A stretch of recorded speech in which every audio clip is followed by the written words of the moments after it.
Carlantum de las jornadas de estudios sobre Mazarrón con la segunda conferencia, porque la del miércoles concretamente tuvo que anularse por fuerza mayor. Entonces esta en el programa corresponde a la que habíamos previsto en tercer lugar. Mazarrón, con su vasta historia que abarca desde la época fenicia hasta la contemporánea, ha sido cuna de importantes hallazgos arqueológicos. Sin embargo, una gran parte de los objetos descubiertos en su territorio se encuentran actualmente fuera del municipio, dispersos en museos regionales, nacionales e incluso en colecciones privadas. Este fenómeno, aunque común en muchos yacimientos, plantea serios interrogantes sobre el impacto cultural y económico que tienen, en nuestro caso, para Mazarrón. Uno de los ejemplos más emblemáticos es el barco fenicio Mazarrón II, descubierto en la playa de la isla, pero cuya conservación y posible exhibición han sido objeto de debate. Su ausencia en el municipio privaría a Mazarrón de un atractivo arqueológico único, que podría potenciar el turismo cultural y fortalecer la identidad local. Del mismo modo, otros objetos hallados en excavaciones en el Cabezo del Plomo, la Punta de los Gavilanes o la necrópolis de la Molineta han acabado en instituciones externas, dificultando la construcción de un relato histórico íntegro en el propio municipio. La ausencia de estos bienes arqueológicos implica no solo una pérdida patrimonial, sino también una oportunidad desaprovechada de desarrollo turístico y educativo. Ciudades que han sabido preservar y exhibir sus hallazgos han logrado dinamizar su economía a través del turismo cultural. En este sentido, Mazarrón podría beneficiarse enormemente si se lograra recuperar parte de estos objetos o, al menos, establecer acuerdos con museos y administraciones para su exhibición temporal en el municipio. En el futuro, la recuperación o puesta en valor del patrimonio arqueológico de Mazarrón podría convertirse en un eje estratégico para su propio desarrollo. La creación de un museo arqueológico local bien dotado que pudiera albergar los barcos fenicios y la gran cantidad de piezas descubiertas en nuestro municipio y que fueron trasladadas para su preservación y estudio, como ánforas, herramientas. Un ejemplo paradigmático, el esportón romano del Museo Nacional y otros objetos cotidianos ayudarían a la creación de una industria cultural que pudiera ser sustitutiva de otras fuentes de recursos económicos que funcionan hoy en nuestro pueblo. Solo así Mazarrón podrá reivindicar su historia y aprovechar plenamente el legado que yace en su tierra, pero que hoy permanece fuera de sus fronteras. Jerónimo y Sabina pondrán de relieve el expolio, si puede llamarse así, de estos bienes. Sabina García Moreno es mazarronera y docente vocacional. Es licenciada en Historia y graduada en Educación Infantil con premio extraordinario por la Universidad de Murcia. Es también graduada en Educación Primaria por la Universidad de Nebrija y ha cursado el máster de profesorado en la Universidad Católica de Murcia. En Italia completó sus estudios en la Università degli Studi di Nápoles Orientale y participó en una campaña de excavaciones arqueológicas en Pompeya. Participó en el primer Congreso Internacional al Mazarrón y Felipe II, con un trabajo posteriormente publicado sobre la defensa de la costa mazarronera a finales del reinado de Felipe II. Ha sido ponente en cursos, talleres y jornadas organizadas por el Centro de Profesores y Recursos de la Consejería Regional de Educación, sobre temas relacionados con el aprendizaje cooperativo, la metodología ABP, la motivación, la creatividad y la animación a la lectura y a la escritura. Ha sido ponente en las jornadas Carlantum de esta Universidad Popular y en el segundo encuentro regional del Club de Lectura. Ha colaborado también con las revistas de fiesta de Mazarrón y Bolnuevo, con diversas publicaciones sobre historia y geografía local. Ha participado en distintas misiones de voluntariado en España y Croacia, así como en actividades teatrales y recitales en nuestro municipio. Por otro lado, Jerónimo García Jorquera, jubilado, fue maestro de enseñanza primaria por la Escuela Normal de Murcia, ejerció en colegios de Cartagena, Albacete y Mazarrón. Amplió sus estudios con la UNED y con la Universidad de Santiago de Compostela. Fue galardonado por el Ministerio de Educación con el Premio Nacional a la Experimentación con las Tecnologías Audiovisuales en el Aula. Ha recibido varios premios literarios de cuentos y poesía, entre ellos el Premio Nacional Grupo Griffin de Guiones de Cine Amateur. Con sus trabajos de investigación ha participado en diversos foros como el Cuarto Congreso Internacional de Creatividad, el Primer Congreso Nacional TICEMUR, Jornadas Regionales de Animación a la Lectura y la Escritura, Foros de Educación de Murcia, Jornadas Nacionales de Teatro Escolar y en el primer Encuentro Regional de Club de Lectura. Entre sus publicaciones impresas se cuentan Taller de Creatividad y Humor, editorial CCS, Creatividad, Humor y Teatro, en las actas del Cuarto Congreso Internacional de Creatividad, artículos relacionados con la enseñanza en la revista Ñaque, en cuadernos de educación y en publicaciones de centros de profesores. Es autor de diversos capítulos y artículos sobre temas históricos locales y ha prologado libros de poesía y novela. Durante 30 años ha colaborado con la Consejería Regional de Educación y centros de profesores impartiendo conferencias, talleres y cursos sobre la imagen en la enseñanza, creatividad y humor en el aula, dramatización, función docente y animación a la lectura y la escritura. También ha impartido conferencias relacionadas con creatividad, enseñanza e historia local. Su obra musical infantil titulada Locura en el quirófano fue seleccionada para representar a España en el certamen de teatro español celebrado en Bulgaria por el Ministerio de Educación. Fue monitor municipal de bachillerato radiofónico y ha participado en actividades musicales, teatrales y recitales literarios. Fue juez de paz y corresponsal de los diarios La Verdad y de la agencia EFE. Ha sido componente activo de asociaciones religiosas, culturales, sociales y deportivas. ¿Qué más añadir de Jerónimo? Lo conocemos todos y sabemos de su erudición. Esta noche estoy seguro que vamos a disfrutar tanto con el tema como con la pedagogía de Sabina y de Jerónimo. Muchísimas gracias.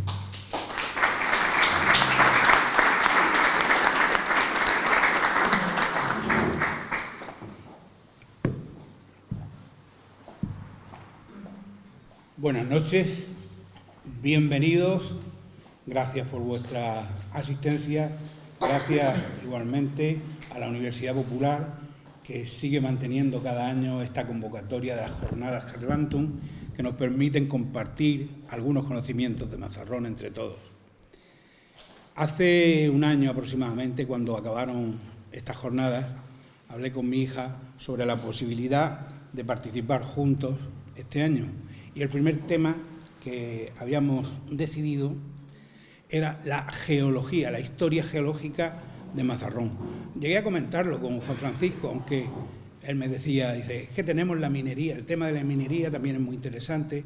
Total, que dije, bueno, como la geología es poco sensible a las personas, porque la geología es mucha naturaleza y poca persona, decidimos finalmente cambiar de tema. Sin embargo, en la revista de Bolnuevo sí participamos con un capítulo relacionado con la geología. Hoy traemos un tema muy distinto y eso se debe a que durante el verano empezaron a aparecer muchas noticias, como todos sabemos, sobre la extracción de los barcos fenicios, claro, del segundo barco fenicio, el que está completo. Y ante esa avalancha informativa consideramos conveniente aprovechar el momento para hablar de los barcos fenicios, sí, pero es que de los barcos fenicios ya aquí, incluso en esta misma sala, se ha hablado bastante. Tomar los barcos fenicios como punto de partida, como motivación para enfocar el tema que nos trae hoy, que En realidad, el verdadero nombre tendría que haber sido el expolio arqueológico sufrido sobre Mazarrón, pero como nos parecía demasiado fuerte ese título, lo suavizamos un poco de esta forma.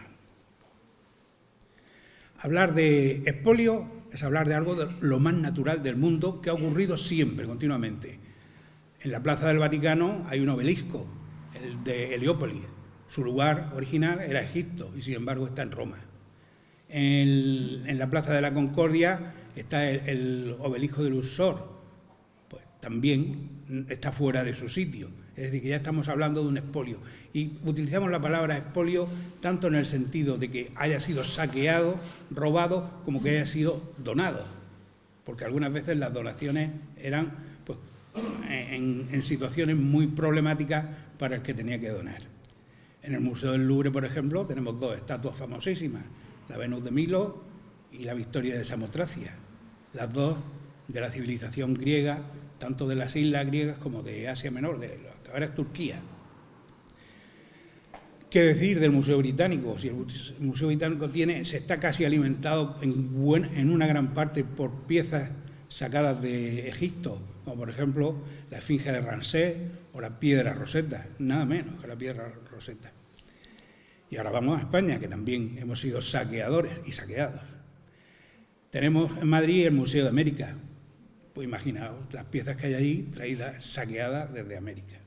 Y en Barcelona el Museo Egipcio, pues lo mismo. Si queremos ver el patio del Renacimiento del Castillo de Vélez Blanco, no hay que ir a Vélez Blanco, hay que ir a Nueva York.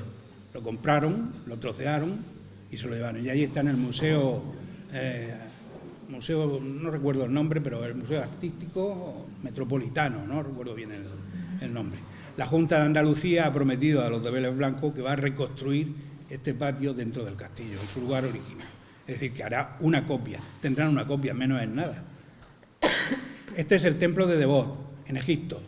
Cuando Nasser decidió construir la presa de Asuán, iba a inundar una gran extensión de Egipto y en esa extensión se encontraban muchísimos monumentos, como este templo. España contribuyó a fabricar la presa de Asuán y Egipto le compensó con el regalo, el que regala bien vende, si el que recibe lo entiende, del templo de Debod, que lo tenemos en Madrid y, por cierto, muy bonito, muy espectacular. Es decir, que se puede saquear los bienes muebles, los que se pueden mover, o los bienes inmuebles, los que aparentemente no se podían mover, se trocean y se trasladan. No siempre el expolio ha sido producido por hombres, por humanos. Por ejemplo, aquí tenemos la villa del Alamillo. La construyeron en la desembocadura, junto a la desembocadura de una rambla, pues corría un peligro. Y durante 2000 años lo lógico es que haya habido riadas y haya acabado destrozada. Aunque no hubiera estado ahí, hubiera sido lo mismo. ¿Qué ocurre? Que a los destrozos esos se han añadido después los intereses personales de los que vivieran por ahí en siglos anteriores y tenían que hacerse una casa. Pues ¿dónde encontrar las piedras? En la villa del Alamillo.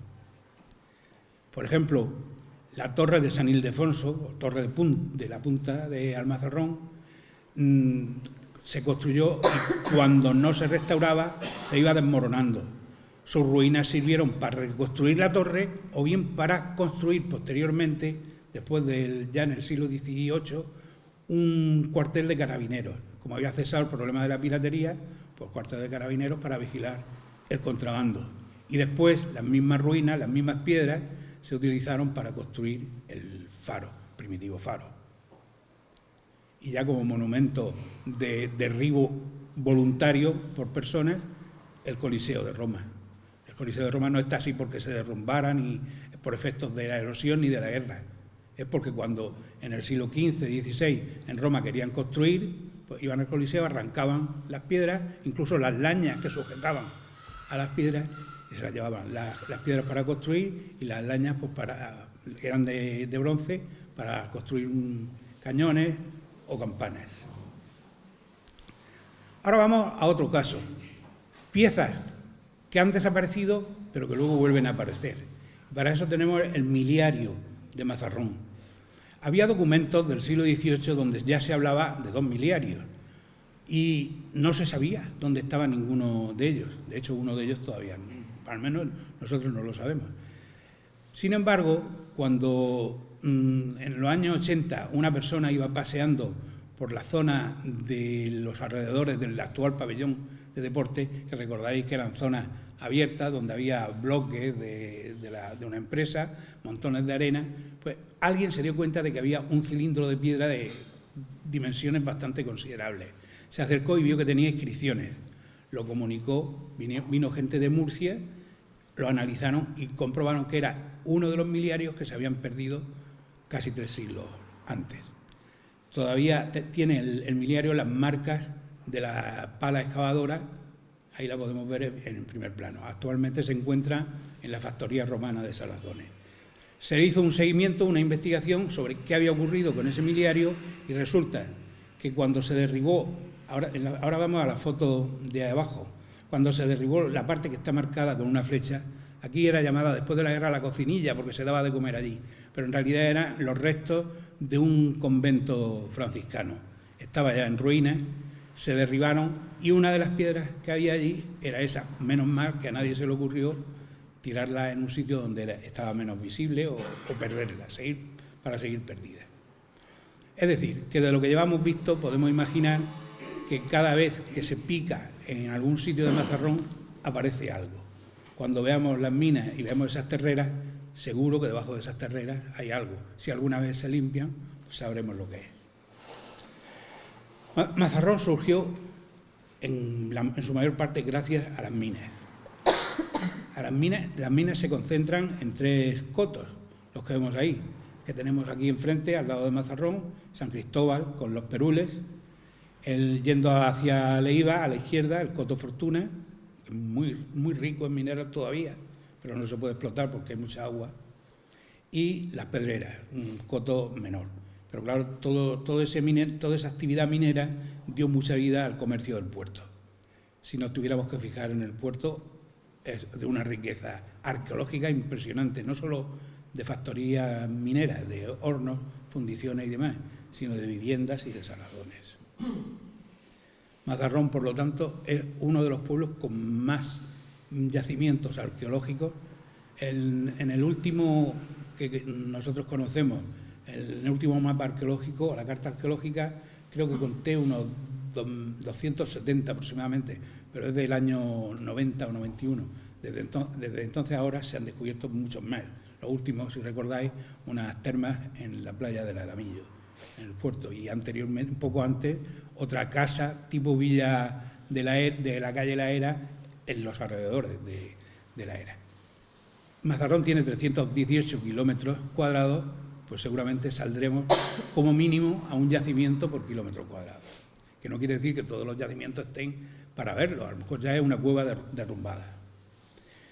Por lo tanto, toda esa riqueza arqueológica que ha producido el Mazarrón, ¿dónde está? Pues se la han llevado fuera de muchas formas, con robos, con saqueos, con intercambios, con donaciones, con ventas. Nosotros traemos aquí hoy 27 piezas arqueológicas, ninguna de ellas se encuentra en Mazarrón. Y nos hemos documentado gracias a que otras personas, antes que nosotros, hicieron sus trabajos. Entre ellos, ahí en el centro tenemos a Saturnino Agüera. Saturnino era guarda de patrimonio, pero añadía a sus labores de guarda las de investigador, porque él veía una pieza y sabía casi inmediatamente de qué época era. Saturnino hizo una gran labor como guarda, que era su oficio, pero también como aficionado, y se lo reconocieron los académicos, dándole participación en algunos de sus trabajos. A la izquierda tenemos a María Manuela Ayala. Era amiga nuestra, amiga de la familia, y fue la guía de nuestra familia para recorrer Mazarrón, algunos yacimientos arqueológicos, y después también fue nuestra guía para recorrer museos y yacimientos arqueológicos de Murcia y de Alicante. A la derecha tenemos Luis Siret, que hizo un gran trabajo de arqueología, a pesar de que no existía la profesión de arqueólogo, era ingeniero de minas, pero hizo un trabajo muy noble y muy honesto, se llevara lo que se llevara. Y abajo tenemos a Ana María Amilibia, que fue una mujer que llegó a Murcia y dinamizó la arqueología, que se encontraba, no diremos que muerta, pero poco activadas. Las 27 piezas las vamos a dividir en 4 épocas. La primera es la Edad de Piedra, va a ser una sola pieza. La segunda época va a ser la Edad de los Metales y van a ser 3 piezas, aunque de una de esas piezas hay un montón iguales. La tercera época, la que nos ha hecho famosos en todo el mundo, la de los fenicios y cartagineses, y finalmente de la época romana. La época romana no la cubrimos totalmente, la época romana solo hasta el siglo I después de Cristo. La gama de cronología sobre la que vamos a hablar es aproximadamente desde el año 20.000 a.C. hasta el siglo I después de Cristo. Y ya vamos a empezar con las piezas. Con la Edad de Piedra. La Edad de Piedra se divide en 2 partes que tenemos ahí, el Paleolítico y el Neolítico. Y el Paleolítico a su vez tiene varias divisiones, pero no importa ahora mismo. Lo que importa es que la pieza que vamos a tratar es del Paleolítico superior, es decir, menos de 30.000 años. Del Neolítico no vamos a tratar ninguna, hay poco tampoco, también en Mazarrón. Es conocida como la punta de muesca del Palomarico. Punta de muesca porque se hacía a base de golpes que iban creando esas muescas. Pero a base de muchos golpes las muescas dejan una herramienta muy fina para su momento histórico. Se encontró en el Palomarico, los que conozcáis la playa de Parazuelos, pues el Palomarico es la loma que hay más cerca de Mazarrón que de Punta, donde llegaba el tren de Morata. Para localizarla bien tenemos ahí a la derecha la playa de Percheles, avanzamos un poco en dirección a Punta, la playa de la Mina, y esa loma que se nos queda enfrente, en la playa de la Mina, ese es el Palomarico. Y la cueva está más o menos en esta situación. Este dibujo es de Siré, nosotros lo único que hemos hecho ha sido colorearlo. Esta es la cueva del Palomarico, mal llamada ahora cueva, porque se llama cueva cuando tiene algunos metros de profundidad, pero es que se ha ido derrumbando a lo largo de tantos años y ahora la profundidad que tiene la cueva no llega ni a 2 metros. Ahora se llamaría abrigo. Esos derrumbamientos iban cubriendo las herramientas que había en el suelo, pero la erosión de tantos años ha ido dejando al descubierto esas herramientas. Y Siré y los posteriores, pero Siré concretamente descubrió muchísimas piezas. Este dibujo que tenemos aquí es de Siré y de ese dibujo hemos sacado la pieza que estamos tratando ahora, la punta de muesca. Más de 1.300 piezas se han encontrado en este yacimiento, la mayoría de ellas de cuarzo, pero hay algunas también de sílex. Esta es la pieza, como veis, pequeña, tiene apenas 5 centímetros y medio de longitud y era punta de lanza. La madera se abría, se hacía una grieta y esa punta se encajaba dentro. Se le echaba resina para pegarla y se liaba con cuerda o con tripa o con tendones. La pieza ahí no está completa, se rompió un trozo que nosotros se lo hemos dibujado aquí abajo, el pedúnculo, porque si no era más difícil ensartarla en la lanza. Está datada en torno al 20.000 años antes de Jesucristo y no es ni muchísimo menos la más antigua de Mazarrón. Si tuviéramos que señalar las piezas más antiguas de Mazarrón tendríamos que retroceder fuera de la pantalla ya antes del año 40.000.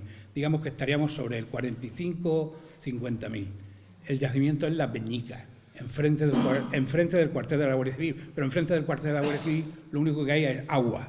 Es decir, el yacimiento se encontraba allí, pero cuando el agua estaba un montón de metros más baja, 20 o 30 metros, quizás puede que hasta 100 metros más baja, con lo cual la orilla se encontraba muy, muy lejos.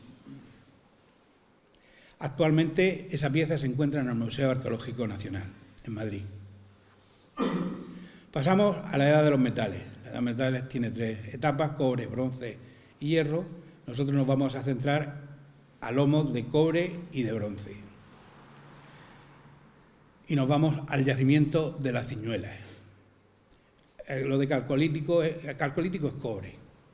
Y de bronce, concretamente, es lo que llamamos aquí civilización de Largar, una civilización exclusiva del sureste de la península. El yacimiento de la Ciñuela está, conforme salimos de la Majada, nos vamos hacia Gañuela, dejamos a la derecha la iglesia de Gañuela, seguimos poco más de 1 kilómetro y en la curva muy pronunciada, donde la carretera ya, en vez de ir al norte, va hacia el este, se encuentra este yacimiento. Aquí tenemos una fotografía. Actualmente se encuentra rodeado de invernaderos, pero en los años 70 solamente se cultivaban tomates y no había invernaderos. Y un día fue Saturnino Agüera, iba con su moto haciendo sus recorridos habituales, vio que estaban trabajando unos tractores y cada vez que trabajaba alguna máquina, él iba a ver si había sacado algo. Y efectivamente, habían aparecido piezas. Se puso en contacto con Manuel Jorge Aragonese, director del Museo Arqueológico de Murcia y catedrático en la universidad. Al día siguiente estaba aquí, Manuel Jorge Aragonese, hicieron una inspección y efectivamente vieron que lo que había allí era un poblado que lo había descubierto Siret a finales del siglo XX, pero que había reaparecido. No es que no se supiera que estaba allí, pero es que Siret hizo un estudio y se dijo, bueno, hasta aquí hemos llegado, y no se le volvió a dar importancia. Y se encontraron una aldea que tenía sus murallas, sus casas. Por casualidad yo era corresponsal de prensa en aquella época y fui a entrevistar al arqueólogo cuando me dijeron que estaba trabajando. Se llamaba Alonso Zamora y estuve viendo aquello, pero claro, yo no entendía tampoco mucho. Lo que sí recuerdo que me dijo es que algunas de las piezas que habían encontrado, piezas muy variadas, desde armas, platos, vasos, herramientas de piedra, vasijas, y que era una vivienda, tenía el techo de caña, se había quemado, las cañas habían caído y se habían conservado. Resulta que en arqueología una de las mejores formas de conservar la parte orgánica es cuando se queman y se convierten en carbón. Bueno, pues se hizo un estudio muy completo y de ahí ninguna pieza está en Mazarrón. Una de las piezas que se encontró, Siret, era una vasija de reducción. Una vasija de reducción es para fundir el mineral. Es decir, que estamos hablando de la época del cobre y aquí en Ciñuelas teníamos una explotación minera pequeña, en plan pueblecico. Fijaos las dimensiones que tenía esa vasija, bastante grande, porque no es frecuente encontrarlas de ese tamaño. Aparte de eso se encontraron estas pesas de telar, que son de dos tipos. Las de arriba tienen forma ovalada con 4 agujeros y las de abajo tienen forma de media luna o plátano con 2 agujeros.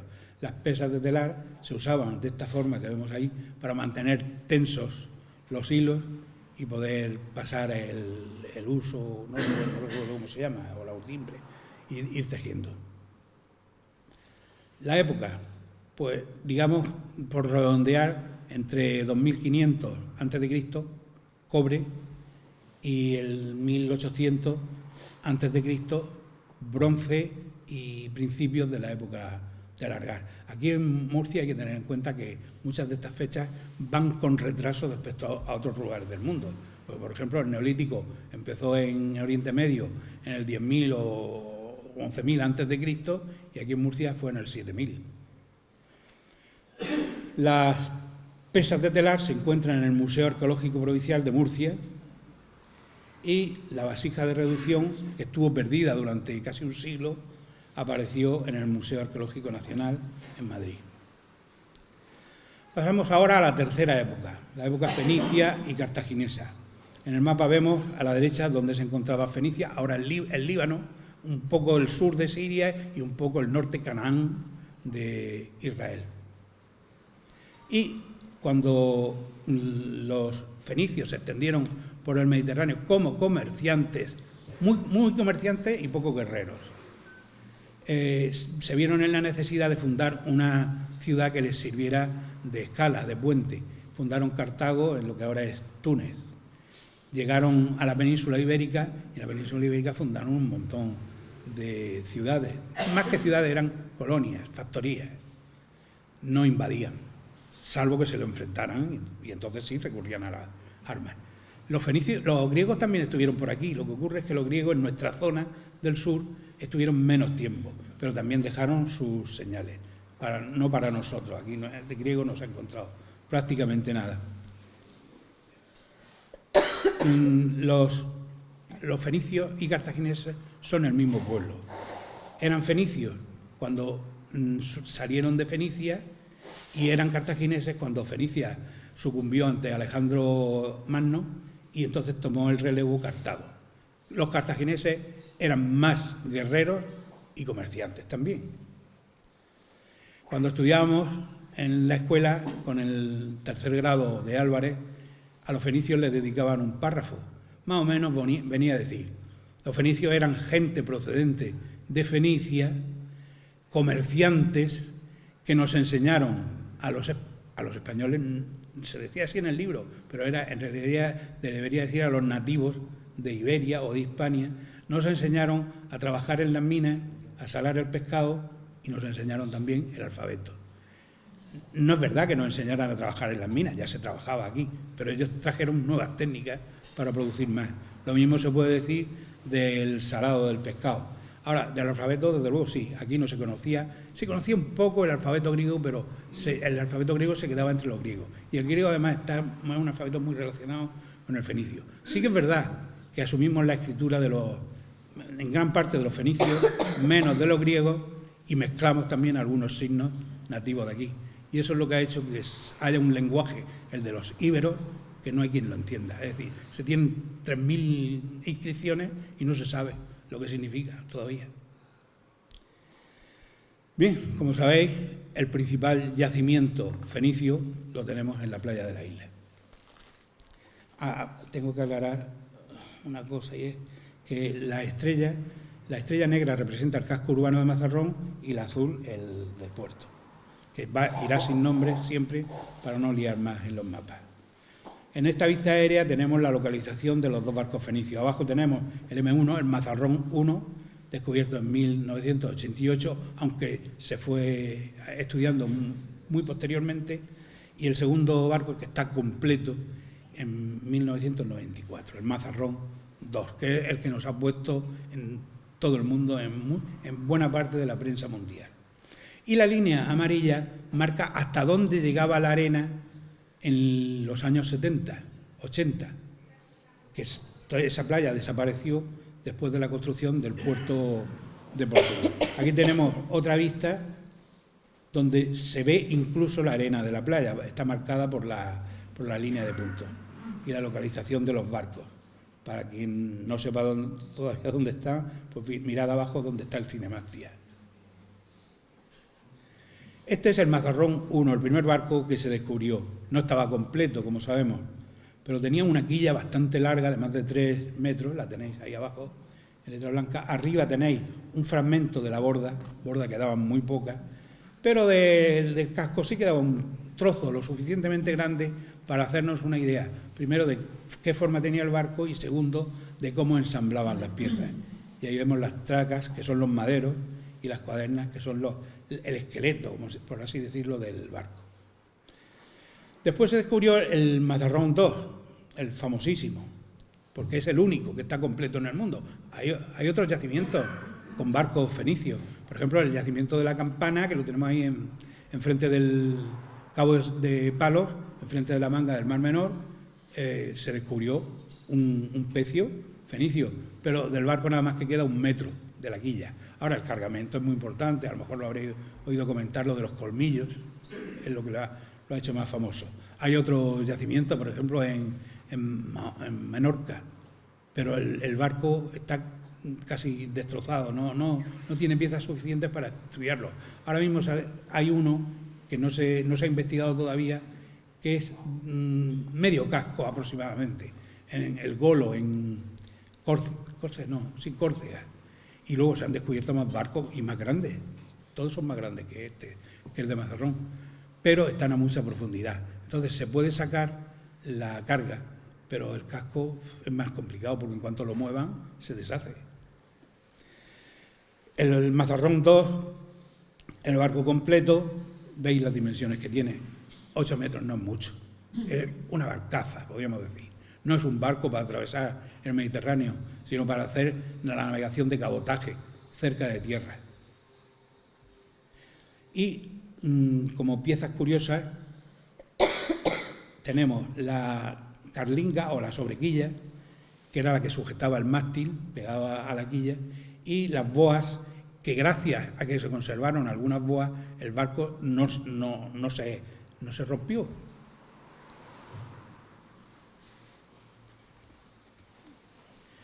Sabéis que hubo que ponerle un sarcófago para protegerlo.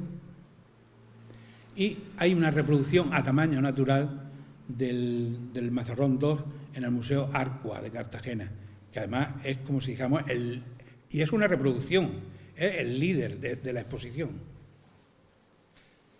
Y esta es una maqueta que hay en el Arcua. El Arcua, la verdad es que es un museo que lo han hecho estupendamente para entenderlo con la mirada. Esta es una reproducción que no digo que sea la playa donde aparecieron los barcos fenicios, pero ese pico que hay ahí a la derecha, pues podríamos decir que eran las casas del canal, la punta de los Arrayanes, la punta de Arráez, que se le llama también, y esta sería la playa desaparecida. Y ese barco pequeño que tenemos ahí cerca de la orilla sería nuestro barco pequeño. Fijaos el grande que hay a la izquierda, ese sería el que cruzaría el Mediterráneo. Y la playa que vemos ahí sería la playa que ha desaparecido. Además, han puesto curiosamente en la playa a los fenicios, como eran comerciantes, vendiendo como los manteros.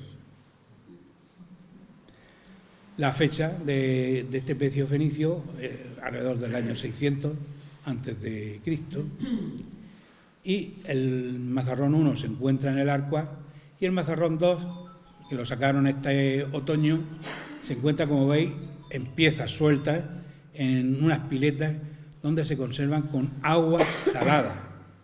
Y ahí tenemos a las autoridades a 3 niveles, el alcalde de Mazarrón, el presidente de Murcia y el ministro de Cultura, porque el Arcua es dependiente del Ministerio de Cultura. Eso quiere decir que en realidad no habría que tratar para traer el barco con Cartagena, habría que tratar más bien con el Ministerio de Cultura, que es el propietario. Ahí están no están en el Arcua, están en el laboratorio del Arcua. El laboratorio del Arcua está cerca del espacio mediterráneo, a 1 kilómetro de distancia del Arcua. Este es el laboratorio mediterráneo donde el barco va a estar unos 5 o 6 años. Lo primero que se le va a hacer es la desalación, es decir, el agua del mar aquí tenía unos 28 gramos de sal por litro, pues tendrán que ir rebajándole la cantidad de sal a ese agua, cambiándole, es decir, echándole agua dulce, por decirlo de una forma simple. Después lo tendrán que inyectar con resina para darle consistencia, porque no voy a decir que es como la ceniza del cigarro, pero es muy blando y se deshace fácilmente. Y finalmente lo deshidratarán, quitarán toda el agua. Y entonces se quedará como el Mazarrón I que está expuesto hasta ahora, 5 o 6 años. Nosotros aquí, de barco fenicio, tenemos una maqueta muy pequeña en el centro de interpretación, y en la factoría de Salazones tenemos una vitrina de un tamaño así, con unas 4 o 5 piezas, menos más que la última, un colgante de oro que apareció hace 7 u 8 años en una de las clases subacuáticas que da la Universidad de Murcia, se quedó aquí. Lo que pasa es que está en un sitio donde es muy pequeño, apenas 2 centímetros, y apenas si está visible. Más vale verlo en fotografías de internet. Resulta que en relación con el barco fenicio y dentro, en la carga, hay también muchas piezas interesantes. Vamos a ver algunas. Esta es la reproducción del barco fenicio a tamaño natural en el Museo Arcua. Y vemos que iba cargado. Pues iba mucho más cargado de lo que vemos ahí. Y además no estaba distribuido de la misma forma. Una de las cargas que llevaban eran lingotes de litargirio, de plomo con menos plata, pero que ese poco de plata todavía se podía extraer. Tenían esa forma porque lo hacían en vasijas con curva, o bien hacían un hoyo en la arena, echaban ahí el plomo y cuando se solidificaba lo sacaban. Y uno pensará, ese plomo en un barco pesa sobre el casco y lo destruye. Y sobre todo si ese plomo que lleva el barco pesa alrededor de 2.800 kilos, distribuido una parte en la popa y otra parte en la proa. Para evitar que dañara el casco se le ponían ramas debajo, no ramas solas, ramas con hojas. Y todavía se han conservado, después de 2.600 años, esas ramas con hojas que tenéis ahí abajo. ¿Cómo se ha podido conservar? Siendo materia orgánica, que eso se destruye muy fácilmente, porque se cubrió con arena. Y una vez que estaba protegido por la arena, se ha mantenido.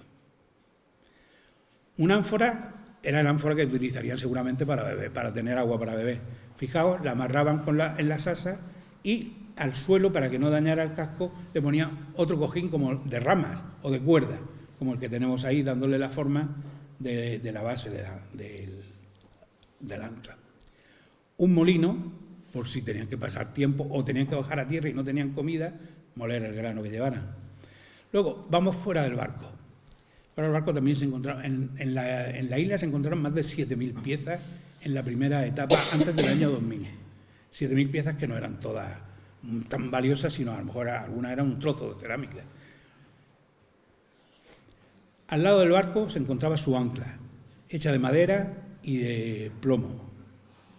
Y lejos del barco se encontró un anillo muy curioso. No es un anillo al uso tal y como lo entendemos, se llama anillo de escarabeo. Era un amuleto.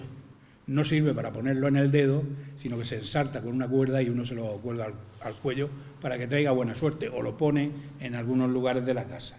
Lo mismo buscando la buena suerte. El anillo es de plata y cuando nos ofrecieron a los que quisiéramos visitar el laboratorio, que en aquella época estaba en el Hogar El Peñasco, era un salón enorme, las mesas completamente cubiertas de piezas de cerámica, los estudiantes clasificándolas para poder rearmar luego las vasijas, y en un apartado tenían, en una vasija, en una pileta, por medio de electrolisis, habían puesto el anillo, y en el agua habían echado un producto que contiene plata. Entonces la electricidad hacía que la plata se volviera a acumular en el anillo. Es decir, es un anillo reconstruido en buena parte. Había más piezas, puntas de flecha y demás. Todas estas piezas se catalogan en torno, el momento histórico es el mismo que el barco. Y todas se encuentran en el arpa. ¿Por qué es tan importante el barco fenicio? En primer lugar, porque es el único prácticamente completo que se ha encontrado de su época. Y en segundo lugar, por lo que se puede aprender de él. En primer lugar, se aprende cómo construían los barcos, cómo ensamblaban las piezas. Y ahí lo tenéis. Se hacía una escopladura, mi padre decía escopladura, y una espiga que encajaba dentro, y luego se ataba, y luego se le echaba resina y brea. Porque nos da una idea de cómo protegían el casco, con el abarrote, con las ramas. Porque da una idea de cómo se fabricaron anclas antiguas. Eso de un ancla de madera y de plomo, pues no era muy frecuente. Luego la vida a bordo, pues si llevaban un molino y llevaban el ánfora para el agua y demás, también da una idea.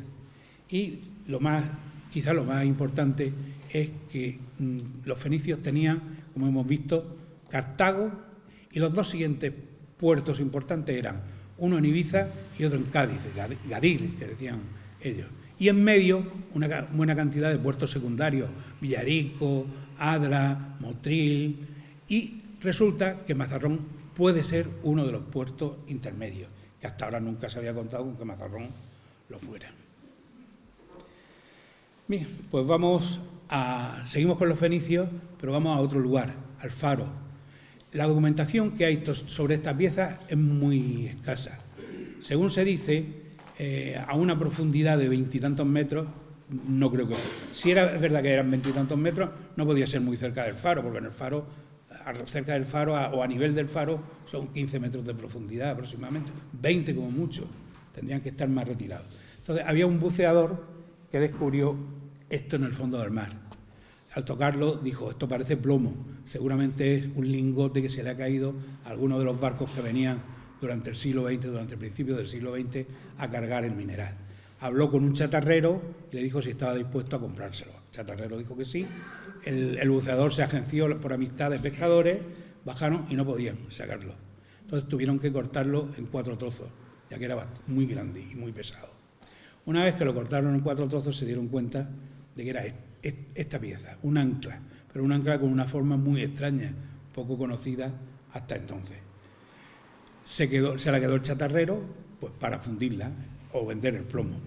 Pero un aficionado, un tal Antonio Gallego, que no sé quién es, se enteró de que habían sacado la pieza, le pidió permiso al chatarrero, fue a ver el ancla y en 3 piezas no encontró nada, pero en la 4ª pieza encontró unas inscripciones que se mezclaban con los deterioros, con las rayas de deterioro del tiempo que había pasado.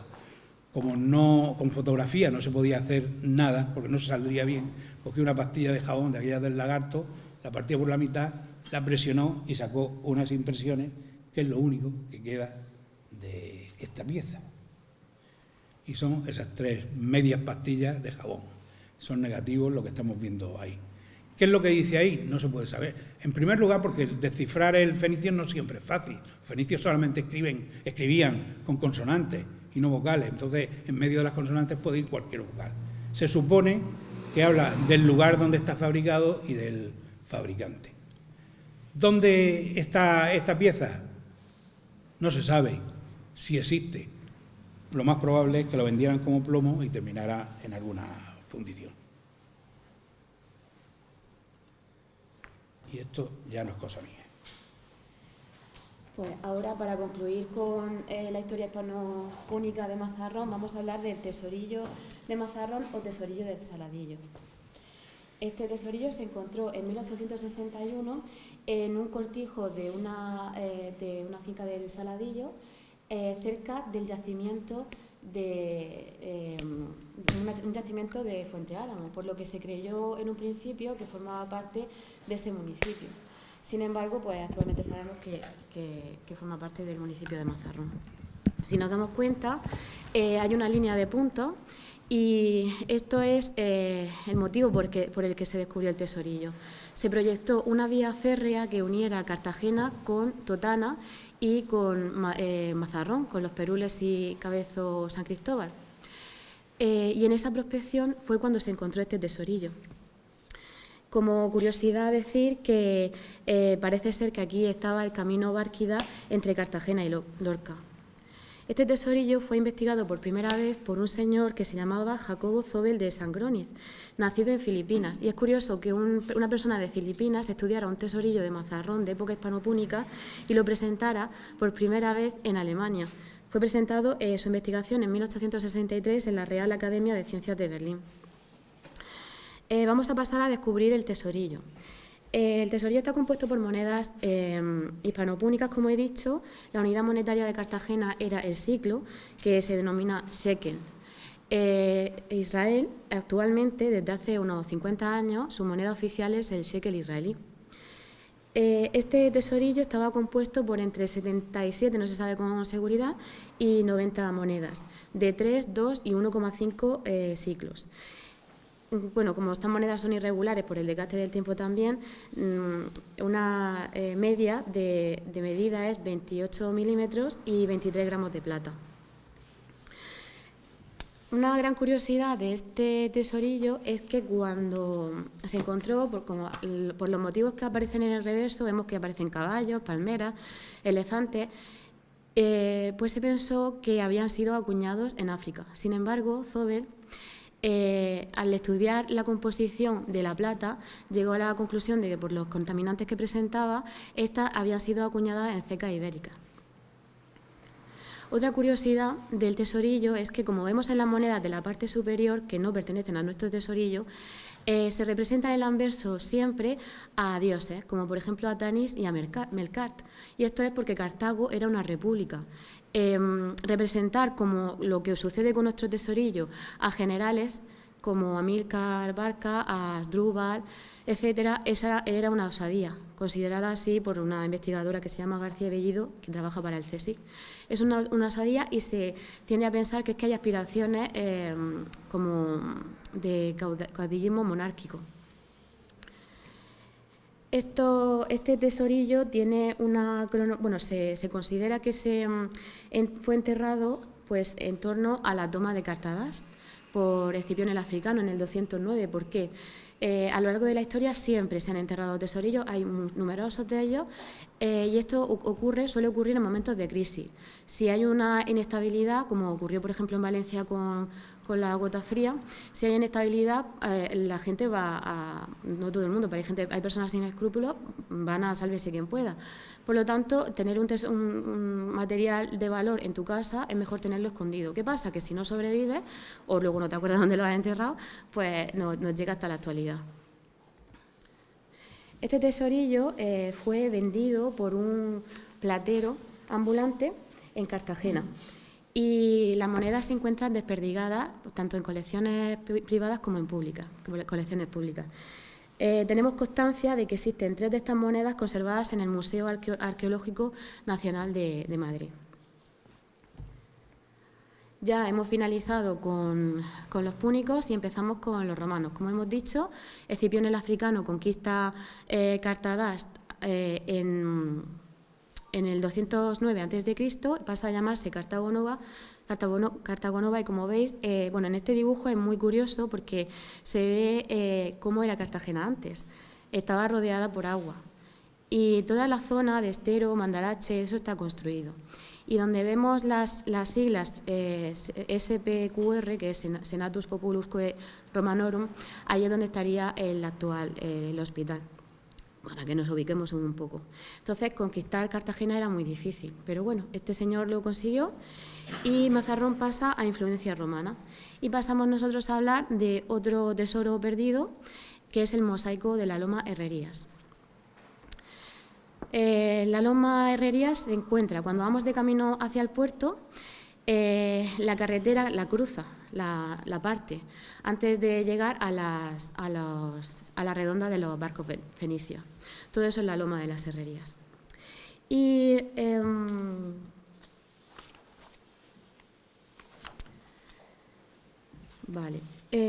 entonces, ¿qué pasó? Que cuando en los años 60 se proyectó una repoblación de árboles en la zona, al remover la tierra empezaron a aparecer numerosos restos arqueológicos romanos. Así que se llevó a cabo una inspección arqueológica y excavaron aparecieron viviendas, hornos, escombreras, ánforas, estampillas, cerámica y entre ellos pues nuestro mosaico, que está elaborado con teselas blancas de alrededor de 1 centímetro, 0,80 centímetros, dispuestas en una decoración de un reticulado de rombos y enmarcada por una inscripción muy curiosa, de la que vamos a hablar ahora. Bueno, este sería el mosaico reconstruido y las dimensiones totales. Y siguiendo a Ramallo, que fue profesor mío en la universidad y realizó varias excavaciones aquí en Mazarrón, la inscripción dice Faciendum eixe magistris curaverunt Seleucus Caelius, que significa, trabajando aquí, se preocuparon por los maestros Seleucus y Caelius. Es curioso porque, bueno, como explico que esto hace referencia a los trabajadores de esa zona, porque al realizar las excavaciones se concluyó que era zona de trabajo y zona de fundición, por eso de ahí el nombre de herrerías. Entonces, pues estos trabajadores fueron los que elaborarían el mosaico y, bueno, la hipótesis que hay, y como curiosidad decir que uno de estos magistris había sido probablemente, por las investigaciones que se han realizado, Liberto. Pues dicho esto, la cronología hay duda, pero siguiendo a Ramallo podemos ubicarla entre el siglo II y el I a.C. Y actualmente se expone, está en sala, en el Museo Arqueológico de Murcia. Y de mosaico a mosaico vamos a hablar de los mosaicos de la Villa del Rihuete o Villa de Ramón Pérez. Como saben, el Rihuete se encuentra al final del paseo del puerto antes de llegar al Alamillo. En esta imagen se ve mucho mejor dónde se ubica la villa. En la imagen hay un óvalo blanco donde pone Villa de Rihuete. Es importante que se queden con la imagen esta porque aparece una carretera y luego esos edificios que son famosos por las esculturas femeninas que hay en la azotea. Esta sería la misma imagen, pero, la misma imagen, una foto del mismo lugar, pero vista desde el lado opuesto. Si la anterior estaba desde aquí, pues esta desde la loma. Y ahí estaría la carretera. Este hallazgo apareció en 1977 cuando se proyectaron los apartamentos turísticos. Se planó la zona y se encontraron restos arqueológicos, así que empezaron las excavaciones, duraron muy poquito porque fue una excavación de emergencia y el encargado era San Martín Moro de realizarlas.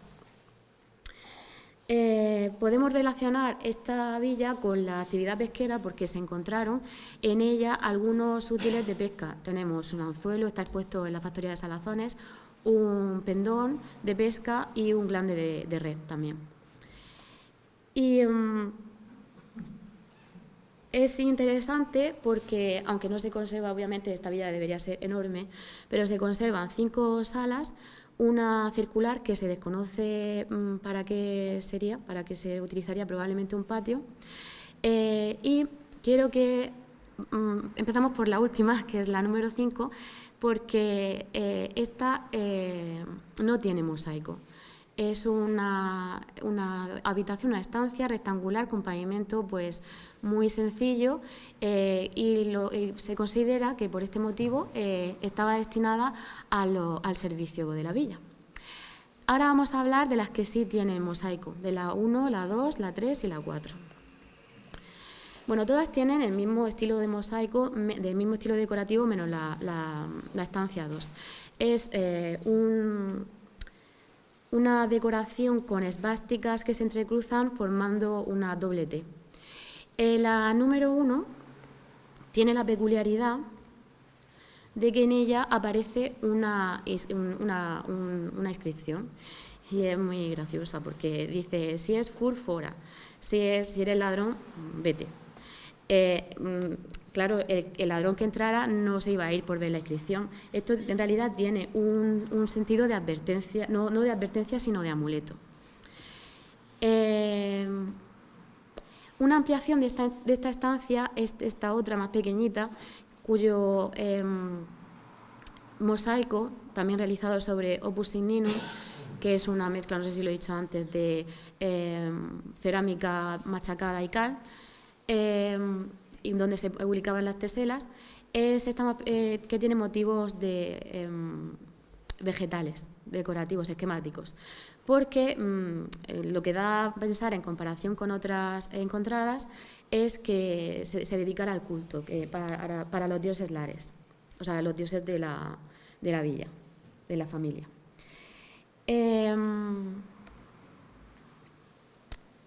Y el resto es que no merece la pena abordarlas porque tienen la misma explicación. Bueno, ¿qué ha pasado con esta villa? Espérate, me falta... vale, primero vamos a hablar de la cronología. En la cronología pues, se data de época imperial, del 30 a.C. a la primera mitad del siglo I, aunque se encontraron restos de un asentamiento anterior. Lo que pasa es que como fue una excavación de urgencia, pues no se pudo concluir más. ¿Qué ha pasado con esta villa? Pues que, como muchas cosas en este pueblo y en otros muchos, ha sucumbido a la pala, a la vida. Y afortunadamente los mosaicos fueron restaurados y se conservan en el Museo Arqueológico de Cartagena, que se encuentra enfrente del Corte Inglés, desde 1977. Ahora vamos a hablar de lingotes de plomo. Como bien ha dicho mi padre, en el Pecio de Mazarrón 2 se encontraron lingotes de plomo de tipo, no lingotes, sino torta de plomo. Se realizaban de esta manera para poder transportarlo. Pero de los que yo voy a hablar son los lingotes que tienen una apariencia más como la que nosotros conocemos, que son los de abajo. Bueno, uno de los lingotes, porque hay muchísimos, los primeros de los que voy a hablar son los del Coto Fortuna, que se encontraron en 1907. Estos lingotes pesan de 30 a 35 kilogramos y tienen 80 gramos de plata aproximadamente. Son muy importantes por la inscripción que contienen. Como vemos, pone Societ, Mont, Argent y Lucro. Esto hace una de las hipótesis que explican esta inscripción es que diría Sociedad Monte Argentarium de Ilucro. Es decir, habla de la empresa Monte Argentarium localizada en Ilucro. Por lo tanto, podríamos decir que Mazarrón se llamaba Ilucro. Eso sería una de sus denominaciones. Es una hipótesis, pero es completamente válida. O sea, tiene sentido.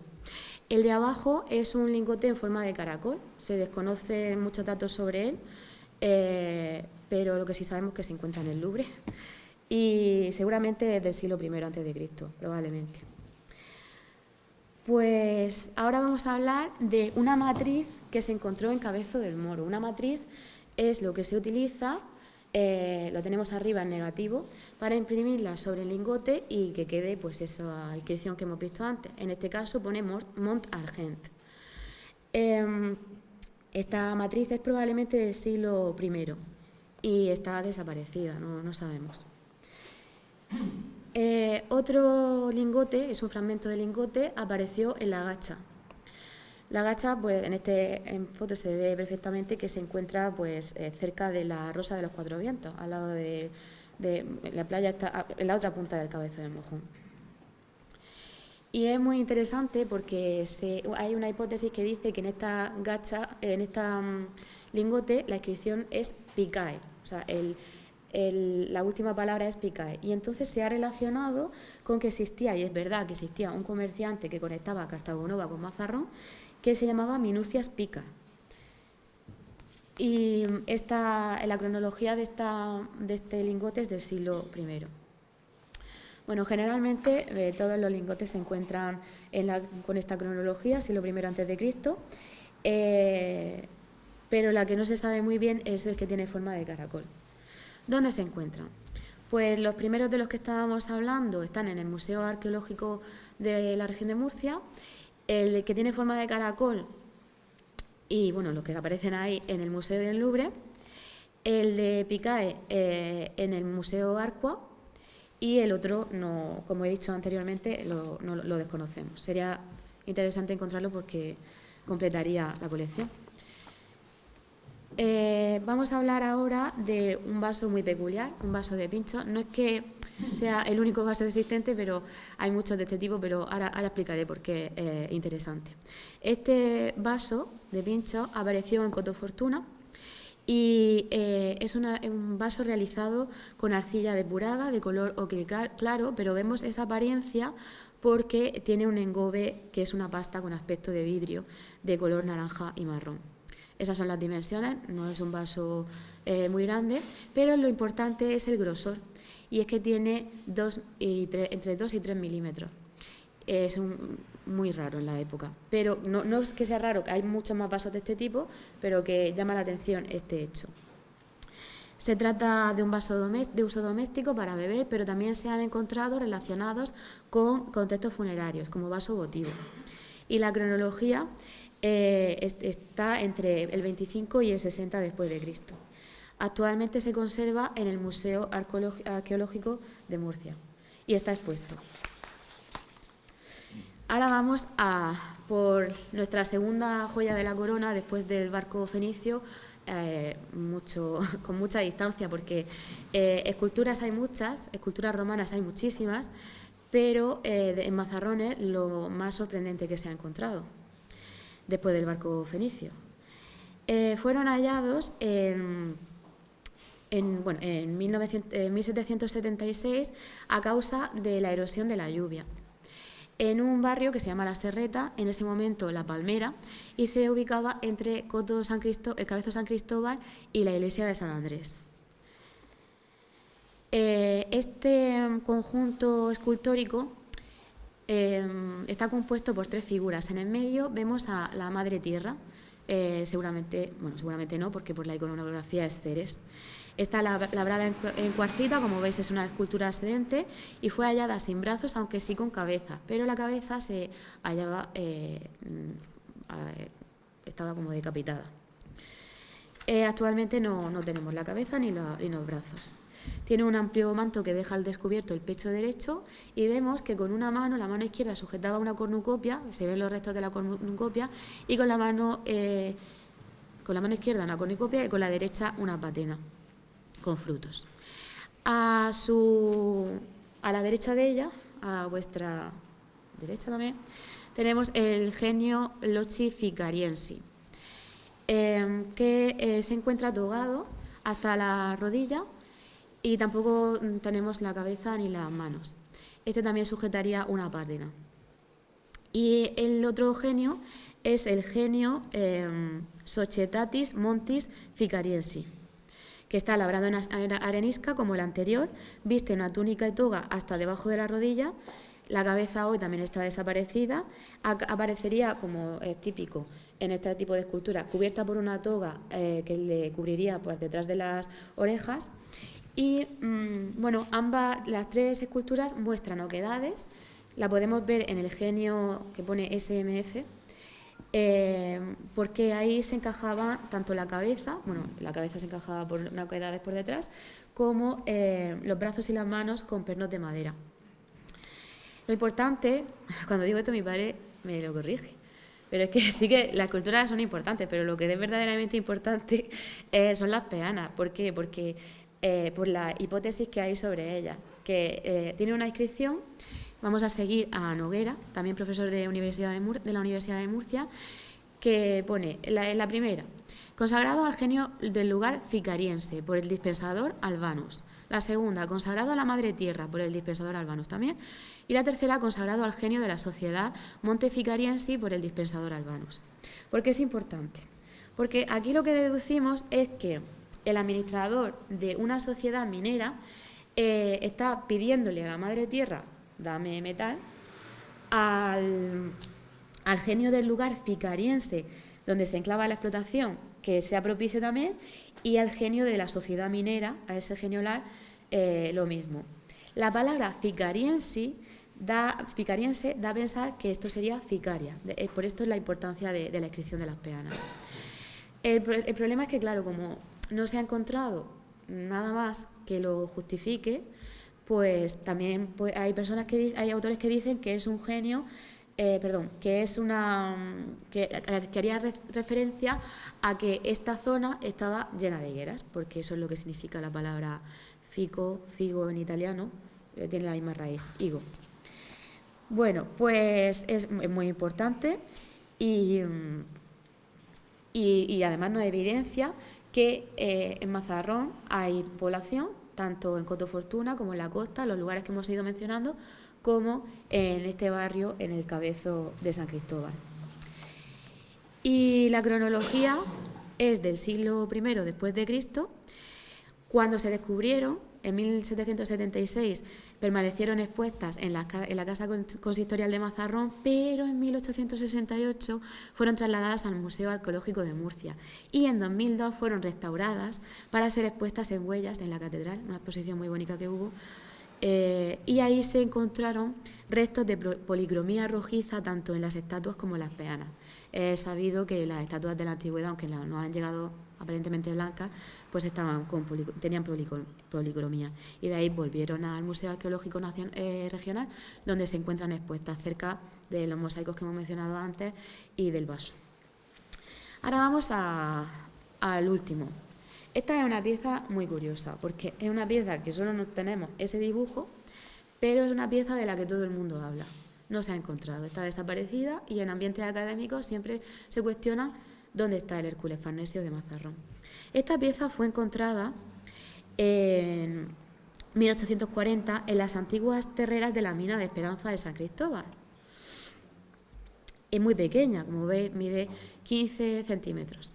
Es de bronce y gracias a este dibujo sabemos que había sufrido un golpe en la nariz, por lo que se encuentra chata la nariz.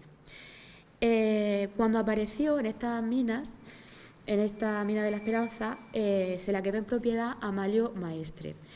Y en 1868, Amalio era ingeniero de minas. Federico Botella y Hornos, que también era ingeniero, la dibujó y la describió. Por eso nos ha quedado este dibujo. Por lo tanto, bueno, lo que he dicho de la descripción, la cronología es que es desconocida, si es que se encontró descontextualizada y ni siquiera se tiene la pieza. Hubo personas que dijeron que fue fabricada en Almería, ¿era Almería? ¿Almería? Gados. Y bueno, actualmente, como he dicho, está perdida y es pues el arca de la Alianza de Mazarrón.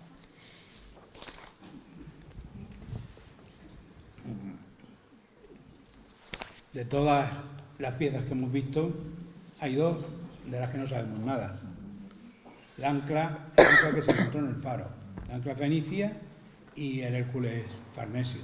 A mí me sorprende cuando aquí se celebra Ficaria, en muchas ocasiones se forman pequeños corrillos y yo veo gente experta que han venido de otros países y conocen el caso del Hércules Farnesio. Y pregunta, ¿y aquí en Mazarrón no sabéis de nadie que lo pueda tener? Es curioso que haya tanto interés por una pieza de la que solo conservamos el dibujo, a lo mejor por eso. Bueno, por lo que hemos visto, Mazarrón tiene que estar plagado de restos que aún no se han encontrado. Ahí tenemos una fotografía de la costa y otra de la zona minera. Yo creo que ahí tiene que estar concentrado la mayor riqueza arqueológica que todavía está pendiente de descubrir. En el puerto lo sabemos, porque se pique donde se pique aparece algo.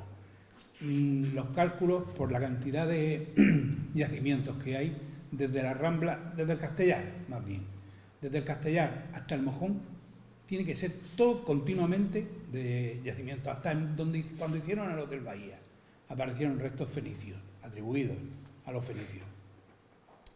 Así que estamos viviendo en un pueblo enormemente rico en arqueología, pero que, como vemos en el mapa, se han ido perdiendo casi todo lo importante, está fuera de Mazarrón. Y ahora el planteamiento que nos hacemos es, ¿son recuperables? Pues aquí se abre una interrogación que ahora mismo es imposible de responder. Yo os voy a poner un ejemplo de algunas piezas que sí se han recuperado. ¿Pero en qué condiciones? Mira, hace unos 10 años aproximadamente, una persona del Mar Menor puso un anuncio. Vendo chalés en el Mar Menor, donde fuera, no sé si era los Alcázares, San Javier o por ahí. Y puso una fotografía, las que se ven ahí. Claro, pone una fotografía, vende una casa donde hay ánforas, pues lógicamente hay denuncias, acude la Guardia Civil y las descubre. Y son parte de Mazarrón y parte de Águilas. Es decir, sí se pueden recuperar cuando son robos. Otro caso, a finales del siglo XIX, un labrador se encuentra la Dama de Elche en su finca y se la vende a unos franceses. La Dama de Elche termina en el Museo del Louvre. En 1941, como el gobierno que había en Francia era de la misma línea ideológica que el que había en España, se ponen de acuerdo. España le cede unas cuantas piezas, alguna pintura también, y ellos nos ceden otras piezas, y entre ellas la Dama de Elche. La colocan en el Museo del Prado y luego acaba en el Museo Arqueológico de Madrid. Claro, los de Elche, ¿qué tienen que decir? Pues que es nuestra y que la devuelvan. Sin embargo, pues ya llevan muchos años que la están pidiendo y no la recuperan. Al final, en los años 80, 90, no recuerdo exactamente, llevamos a los alumnos al Huerto del Cura, bueno, a más sitios de Elche, pero uno de ellos fue el Huerto del Cura. Y en el recorrido llegamos y vemos la Dama de Elche. Llevábamos un guía que, por cierto, se llamaba como yo. Y le preguntan los alumnos al guía, entonces, ¿esta estatua es verdad? ¿Es la de la época de los fenicios? Y la respuesta del guía fue, esta es la verdadera copia de la auténtica Dama de Elche. Disfraza la palabra copia con otras dos palabras que la asemejan a ser verdaderas. Fijaos bien, ya llevamos dos copias. Una fue la del Castillo de los Vélez, que la va a hacer la Junta de Andalucía, otra es la copia de la Dama de Elche. Y ahora vamos a ver otra copia. Cuando termina la guerra hay una documentación relacionada con la guerra, con los juicios, con los asesinatos, la represión y demás. Y se llevan la documentación que era catalana, se la llevan al archivo de Simancas. Cuando empiezan los movimientos de memoria histórica, los catalanes reclaman esa documentación, llegan a juicio, ganan el juicio y la documentación vuelve a Cataluña. En el archivo de Simancas queda una copia. Esta es la tercera copia de la que hablamos. Aquí en Mazarrón tenemos, para conservar esta riqueza arqueológica, 3 museos. La Factoría Romana de Salazones, que sí, es el museo típico histórico arqueológico, el Centro de Interpretación del Barco Fenicio, no es museo, es un centro de interpretación, y el Museo Antonio Paredes, que aunque puede contener riqueza arqueológica más bien reciente, pero no es el típico museo de la historia de la arqueología. Sin embargo, los 2 museos que tenemos ahí no tienen espacio suficiente. La Factoría Romana de Salazones, en tan poco espacio, está muy bien distribuido. La cosa de las pasarelas, la iluminación, los pósters que hay informativos en las paredes, las piezas generalmente bien iluminadas, pero es tan pequeño que hay muchos materiales en los depósitos, en los almacenes, del matadero, que todavía no están expuestos ahí.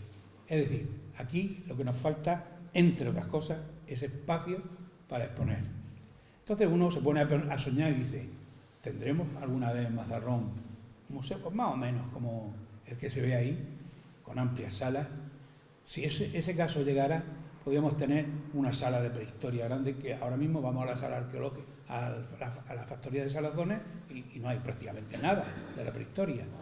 Podríamos tener una sala, no digo ya con todas las piezas que se han encontrado, porque piezas de telares se encontraron más de 60 y no hay ninguna aquí. Podríamos tener una sala de fenicios y cartagineses, nada menos, imagináis una sala con el barco Mazarrón 1, con el Mazarrón 2, el ánfora, el ancla, y de los 2.800 kilos de lingotes de argilio tampoco tenemos ninguno. Podríamos tener no una sala, de romanos harían falta muchas salas para exponer tanto como hay. Entonces uno se pregunta si las leyes lo van a permitir. La última ley que hay, que nosotros no nos la hemos leído tampoco, es de 1985 y trata de la protección del patrimonio. No trata de que si en un pueblo hay algo y se saca, cómo se devuelve. Lo que habla es del patrimonio nacional, que no se saquen piezas del patrimonio nacional y que sí se documenten, y hay algunas piezas de las que un coleccionista puede disponer, pero de otras, según el valor que tengan, no. Hemos mirado en qué dice la UNESCO respecto a esto y hemos encontrado pues, 3 líneas prácticamente que hablan de algo interesante.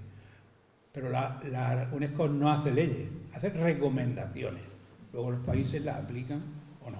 Y entonces habla de que las piezas deben ser conservadas en el lugar donde se han encontrado. Cosa que no ocurre en Mazarrón en la mayoría de las piezas valiosas que tenemos. Luego habla de que conservar las piezas cerca de los pueblos contribuye a preservar la identidad cultural. Pues aquí hemos perdido muy buena parte de nuestra identidad. Y de que, teniéndolas en esas condiciones, se fortalece la dignidad propia, la dignidad histórica de cada pueblo. Con lo cual aquí tenemos el otro problema. Y ahora se plantea uno. La situación actual, ¿cuál es? ¿Alguien quiere ver los barcos fenicios de Mazarrón? Tiene que ir a Cartagena. ¿Alguien quiere ver los genios tutelares de Mazarrón? Tiene que ir a Cartagena. ¿Alguien quiere ver los mosaicos de Mazarrón? Tiene que ir a Cartagena o a Murcia, y así podríamos seguir. Entonces es cuestión de plantearnos alguna forma de actuación, y no lo digo en plan exigencia violenta ni mucho menos, sino exigencia documentada. Y ver lo que vamos a poder conseguir, que yo creo que sí se pueden conseguir cosas, aunque no todas las que nosotros aspiramos. Yo pienso que hay que poner, podemos conseguirlo todo o podemos no conseguir nada, ninguno de las dos. En medio tiene que haber un margen, y ese es el margen donde vamos a poder movernos los mazarroneros. Y con esto llegamos al final de la exposición, que no es el final de la sesión, puesto que ahora os toca a vosotros si tenéis que aclarar algo o hacer preguntas. Las preguntas no decimos que podamos responder muchas porque tampoco somos expertos. Así que gracias por la asistencia y esperamos vuestras participaciones.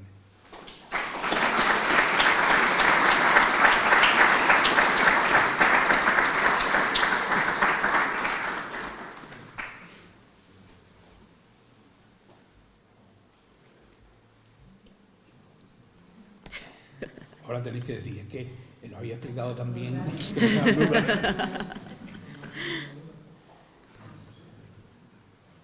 Pero si alguien sabe algo que se pueda añadir a lo que hemos dicho. El colgante de oro que se encontró en la isla hace suponer que las familias que vivían allí eran pudientes, eran ricas.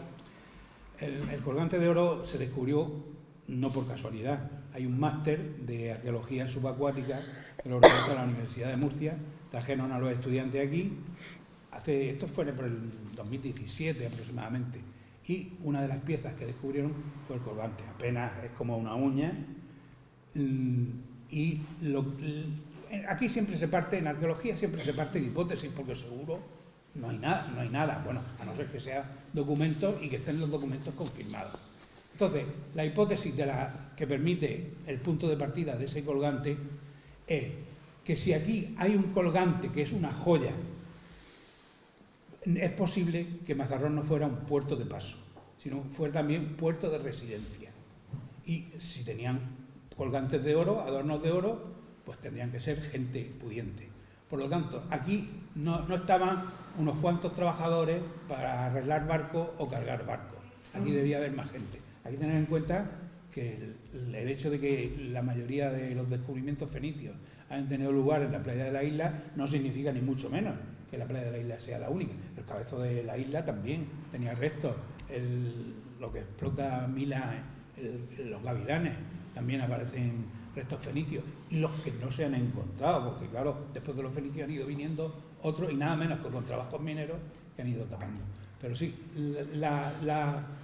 todos estos descubrimientos lo que hacen indicar es que Mazarrón era un puerto más para hacer escalas en el comercio, solamente de momento de barcos pequeños, es decir, navegación costera, y que pudo haber familias de cierto poder económico. Este tipo de colgantes se han encontrado también en la costa de Málaga, sí, en Málaga me parece que era, donde lo vimos. Y la simbología, lo que era. Bueno, la simbología, yo no tengo conocimiento de la simbología. No, pero eso no es el colgante de oro. Hay un pene fenicio puesto en la factoría de Salazones, pero muy, muy pequeñico, apenas si se ve. Sí, aquí se ve que el sexo estaba... Pero es que eso era porque era un símbolo de suerte. Estaba por todos lados siempre en Roma. Pero ese no es el de oro, ese creo que era de bronce, ¿no? El de fenicio, el de los fenicios que hay en la factoría de Salazones, no sé, de oro no, seguro que no. Pero no sé de qué material era. Ha hablado de la necrópolis de la Molineta en el puerto. Me parece que No la hemos comentado. Porque quería preguntarle si se sabía de qué época histórica trataba esa necrópolis. Aparte que no se conserva casi nada. Yo creo que en época tardía, el romano tardío. Y además, en el recorrido que se hace por la factoría de Salazones, el recorrido es cronológico. Y precisamente la necrópolis aparece, digamos, en la parte final del recorrido cronológico, donde están las tumbas. De todas formas, se conservan bastantes piezas. Ahí también está el ladrillo, bueno, un bloque de piedra donde hay, yo no consigo verlo porque no veo bien, pero donde hay un elefante más o menos grabado, y hay monedas también, no sé si es de la época de los vándalos, en la factoría de Salazones. Pero la Molineta es un muy buen yacimiento donde, bueno, quedará lo que quede.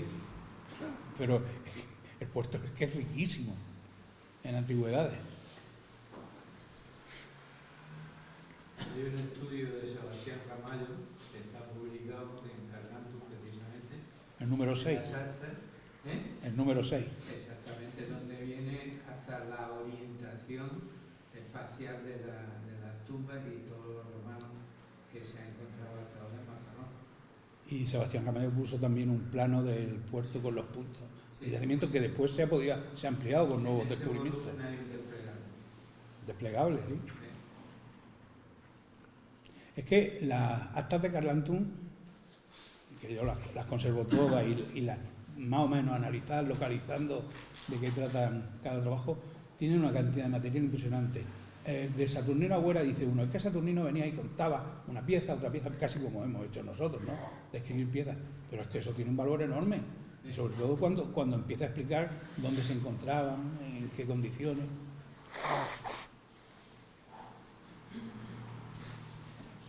Yo quiero hacer no soy profeta, mi hija no está muy de acuerdo tampoco conmigo. Yo creo que esto va a terminar en un concierto con el Ministerio de Cultura, en el que mediará también el gobierno regional, supongo, y que dirán, mira, los barcos fenicios no los vaya a tener, pero vamos a hacer lo siguiente, os vamos a construir un museo.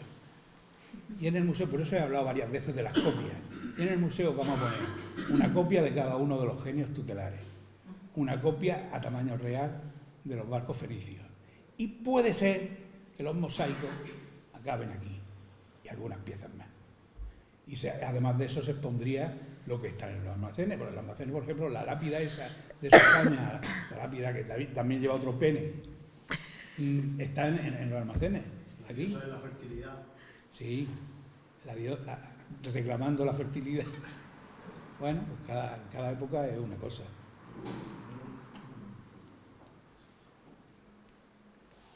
Pues si no hay más, ponemos punto final a la noche. Gracias. Ahora, el pen.